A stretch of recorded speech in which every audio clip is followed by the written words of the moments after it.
اعوذ باللہ من الشیطان الرجیم بسم اللہ الرحمن الرحیم یا ایھا الذین آمنوا کتب علیکم الصیام کما کتب علی الذین من قبلکم لعلکم تتقون صدق اللہ العظیم رب اشرح لی صدری ویسر لی امری واحلل عقدۃ من لسانی یفقهوا قولی رب زدنی علما نافعا رب یسر ولا تعسر وتمم بالخیر۔ اے وہ لوگوں جو ایمان لائے ہو،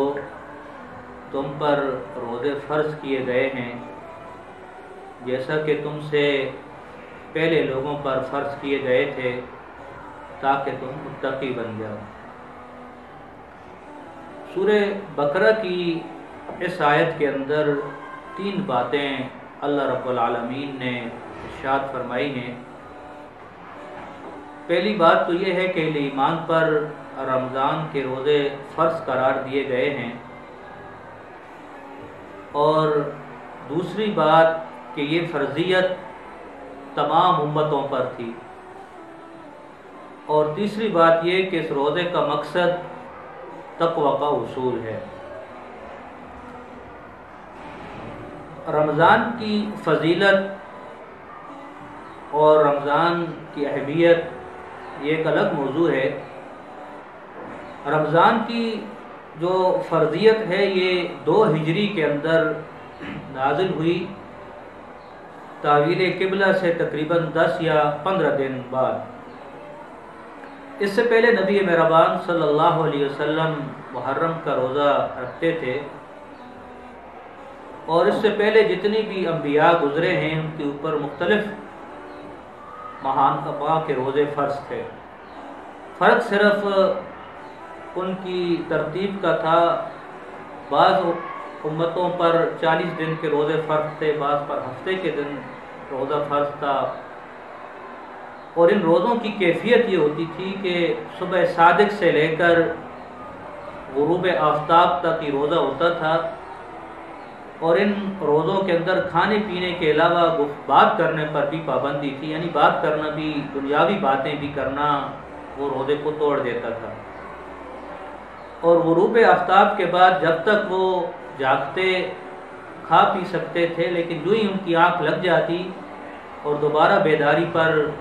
ان پر کھانا پینا پھر حرام ہو جاتا، یعنی پھر ان کا روزہ شروع ہو جاتا۔ لیکن نبی مہربان صلی اللہ علیہ وسلم کی امت میں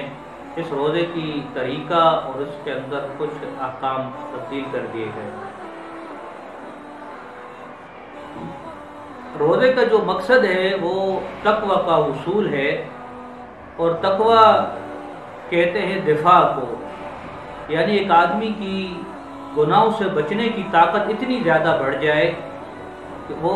نیکی اور ہدایت کے راستے کے اوپر اس کا سفر آسان ہو جائے۔ یہ اصطلاح صوم کی اس جانور کے متعلق استعمال کی جاتی تھی کہ جو جانور باقاعدہ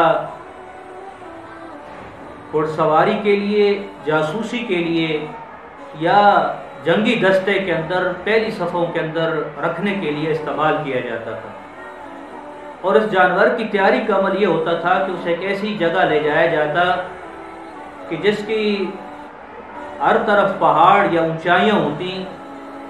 اور اس گھوڑے کو اور اس جانور کو وہیں اس جگہ پر باندھ دیا جاتا۔ صبح ہوتے ہی اس کو اس پہاڑوں اور اس بلندیوں پر دوڑایا جاتا، سارا دن اس کی مشقت جاری رہتی، اور کھانا روزانہ کے حساب سے اس کا کم کیا جاتا۔ جب اس کا یہ پیریڈ ختم ہوتا تو اس عمل کو عرب کہتے تھے سام الفرس صومن، یعنی یہ وہ گھوڑا ہوتا تھا کہ جس کی مشقت انتہائی بڑھا دی جاتی تھی، وزن انتہائی زیادہ کر دیا جاتا تھا، اور خوراک بہت کم کر دی جاتی تھی۔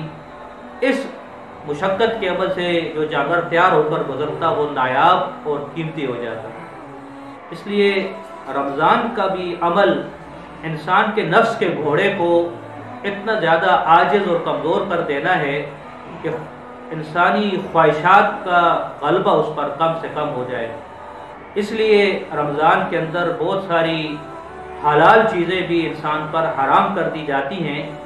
تاکہ عام 11 مہینوں کے اندر یہ حرام چیزوں سے بچنا اس کے لیے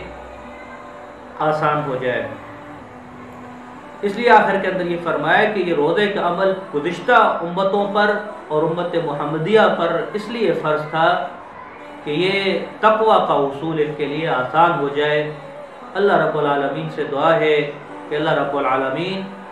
ہمیں ان باتوں پر عمل کرنے کی توفیق عطا فرمائے۔ وآخر دعوانا الحمدللہ رب العالمین۔